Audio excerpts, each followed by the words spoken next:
Hello everybody, and thank you for tuning in to the weekly report.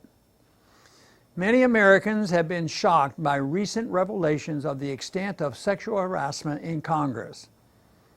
However, no one should be too surprised that those who spend their lives defending and expanding the welfare warfare state engage in immoral personal conduct.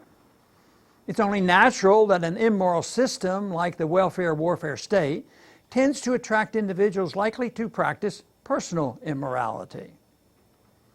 The welfare warfare state is built on a foundation of taxation and fiat currency controlled by a secretive central bank. While some type of taxation may be necessary to fund the few legitimate functions of government, taking people's money to fund a redistributive welfare state at home and a global empire abroad is nothing more than theft. The Federal Reserve's erosion of purchasing power is also a form of theft. The welfare warfare state relies on violence. Every law preventing us from living our lives as we choose, whether forbidding us from working for below minimum wage, preventing us from smoking marijuana or drinking raw milk, telling private business owners who can and cannot use what restroom, or requiring us to purchase government-approved health insurance, rests on the threat of force being used against those who refuse to obey. The warfare side of the welfare warfare state is obviously rooted in violence. War inevitably leads to deaths, including the deaths of innocents. A permanent warfare state is also the quickest way to lose our liberties. This is why the Founding Fathers counseled against standing armies and foreign entanglements. The neocons and humanitarian interventionists who control our foreign policy have disregarded the wisdom of the founders. They actually promote endless wars, not to protect our security, but to promote democracy and universal human rights. They are impervious to the evidence of the failure of military interventions to achieve these goals and indifferent to the human and fiscal costs of endless war.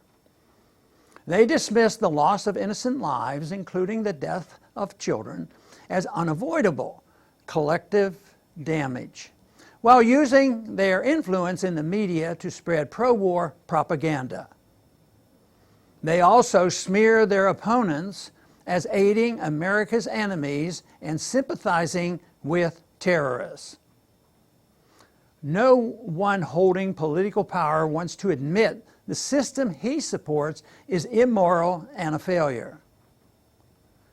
Therefore, defenders of the warfare welfare state rely on lies and deceptions. They ignore all evidence of the failure of big government to accomplish its ends, instead pretending they can fix the system with a few reforms.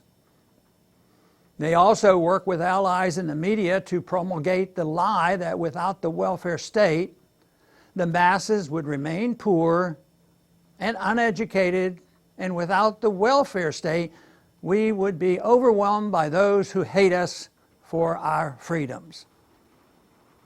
They never mention that many foreigners hate America because of the suffering caused by our hyper-interventionist foreign policy.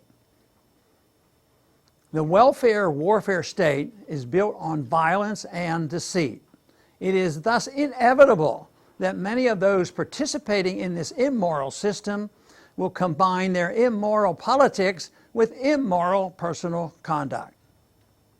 Hopefully, the revelations of sexual misconduct among the welfare warfare state's Capitol Hill and media defenders will lead more Americans to question the morality and the wisdom of allowing the federal government to run the world, run the economy, and run our lives. Thanks for tuning in.